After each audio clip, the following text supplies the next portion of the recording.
Good morning, student. Today we shall read the poem Animals, written by Walt Whitman. He was American poet, and he used to write poem in free verse without a rhyming scheme. He was a non-conformist. Non-conformist means who does not follow the conservative or traditional rules of the society. Society से अलग हटके जो लिखे non conformist होता है वो. So let us read it out the poem. The poet tells us that he feels more at home with animals than human.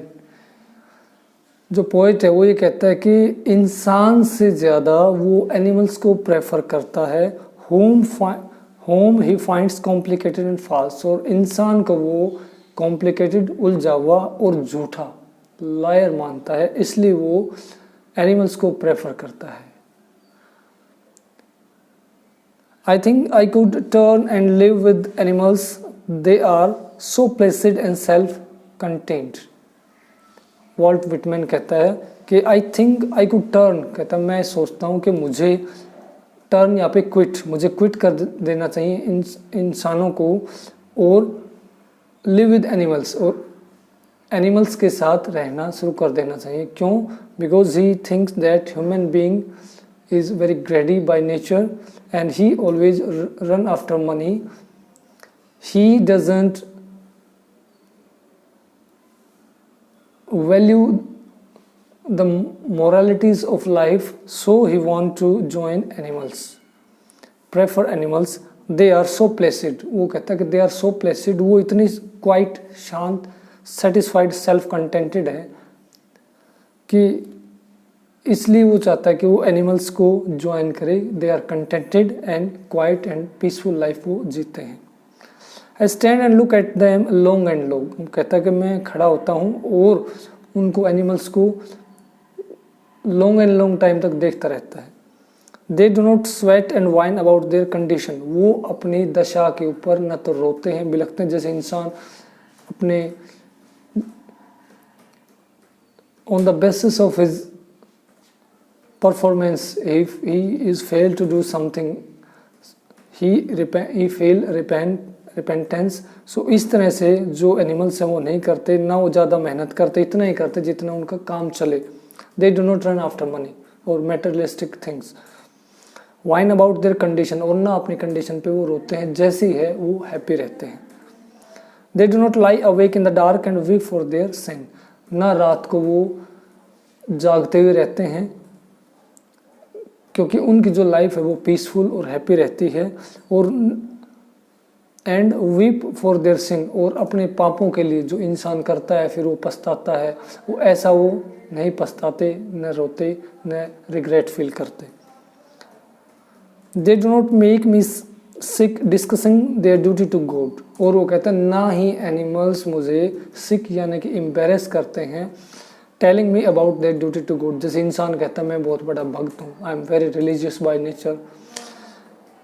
On the country to this statement, animals ये नहीं कहते अपने आप को कि हम वी आर रिलीजियस, लेकिन इंसान अपने आप को रिलीजियस कहता है. एट द सेम टाइम ही परफॉर्म सम अनफेयर एक्टिविटीज़.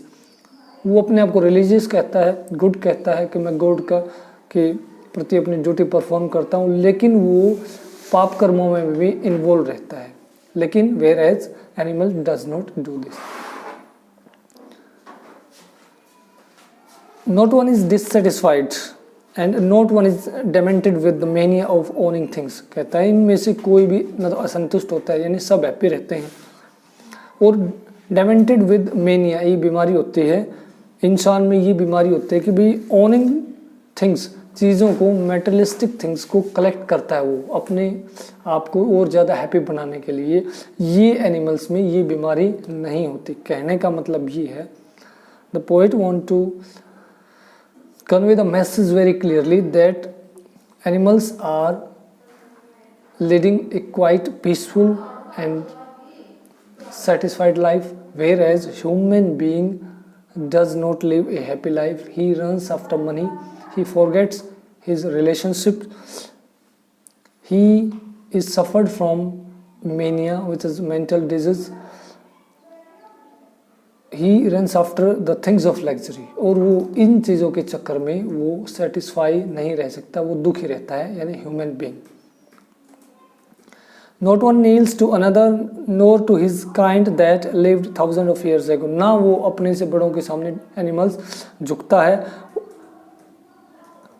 और ना ही अपने पूर्वजों के प्रति वो nor to his kind lived जो थाउजेंड ऑफ ईयर्स एगो चले गए उनके सामने वो झुकता है, जैसे ह्यूमन बीइंग अपने एंसेस्टर के सामने झुकता है और वो अपने जो रिचुअल कस्टमरी परफॉर्म करता है, वो एनिमल्स इस टाइप के जो रिचुअल कस्टमरी परफॉर्म नहीं करते। नॉट वन इज रिस्पेक्टेबल और unhappy over the whole earth, और वो कहते हैं नॉट वन इज रिस्पेक्टेबल, उनमें कोई सम्माननीय नहीं मानते, और अनहैप्पी यानी कि अनहैप्पी भी नहीं है, सभी खुश हैं, अपनी मस्ती में रहते हैं। So they show their relations to me and I accept them, और इसलिए वो लोग अपने रिलेशन मेरे साथ शो करते हैं, मीन्स नेचुरल जो रिलेशनशिप होते हैं, नेचुरल फीलिंग्स को, और कहता है मैं इसको एक्सेप्ट करता हूँ।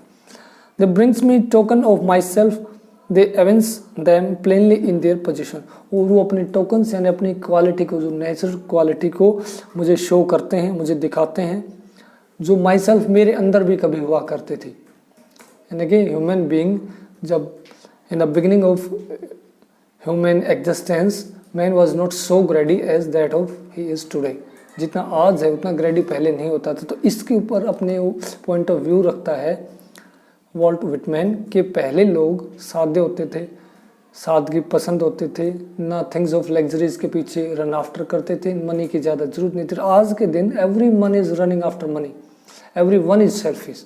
तो इस पे कहता है कि they bring me token of my self, मेरा जो पहले यानी कि सभी ह्यूमन बीइंग का जो प्रीवियस नेचर था, इनोसेंट थे, वो दिखाते हैं, और मैं इसको, और वो इसको स्टिल पजेस दैट क्वालिटी, वो अब भी उसको रखे हुए हैं एनिमल्स। लेकिन ह्यूमन बीइंग क्या है, वो इतना ही has great lust for money, इतना मीन हो चुका है, सेल्फिश हो चुका है, whereas animals are quite innocent. I wonder where they got these tokens from. Did I pass that way huge time ago and negligently dropped them? वो कहता है कि उनको ये, मैं सरप्राइज होता हूँ कि एनिमल्स को ये क्वालिटी कहाँ से मिली, और शायद did I pass that way, शायद मैं उस रास्ते से गुजरा था ह्यूज टाइम अगो, बहुत समय पहले, और नेग्लिजेंटली मैंने इसको ड्रॉप कर दिया अपने, यानी ह्यूमन जो नेचर है जो पहले अच्छी होती थी, अब उन्होंने अपनी जो नेचुरल जो गुडनेस है ह्यूमन बीइंग ने उसको छोड़ दिया है। They have become very very selfish, everyone is running after money, everyone is selfish, and animals are still innocent, they don't collect things, they are very happy and satisfied with their life.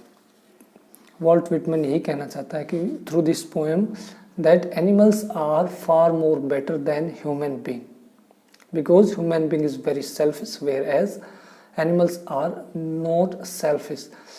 Human being is running after money, whereas animals don't run after money. Human being is very selfish, they are unhappy, they are restless, whereas animals are leading a happy, quiet, satisfied life. So it's clear message of the poet. So let's see the literary device of this poem. It is free verse, there is no rhyming scheme in the poem, first things, and secondly in the first line you can see I think I could turn and live with animals they are. यहाँ पे जो आई का constantly जो pronounce हो रहा है vowel sound, यहाँ पे फिगर ऑफ स्पीच एसोनेंस बन रहा है। यहाँ पे आई think I could I, live I, animals ANI, आई यहाँ पे है, तो कई बार इसका जो रिपीटेशन हुआ है आई वोवल साउंड का, तो यहाँ पे assonance figure of speech has been used. And now let's move to the third line. I stand and look at them long and long. यहाँ पे long and long twice use हुआ है, यहाँ पे repetition figure of speech use हुआ है, same word 2 time या thrice, जितनी बार भी हो वन लाइन में, तो फिगर ऑफ स्पीच या बना रेपिटेशन। अब यहाँ देखो, they do not sweat, they do not lie awake, they do not make me sick. यहाँ पे जो कंसेक्टिव लाइंस में यूज हो रहा है दे do not, they do not, तो यहाँ पर जो फिगर ऑफ स्पीच है वो एनाफोरा है। सेम वर्ड्स या फ्रेज कंसेक्टिव लाइंस में अगर यूज होते हैं तो यहाँ पे जो फिगर ऑफ स्पीच बनता है anaphora. Let's see in the 9th and 11th lines of this poem.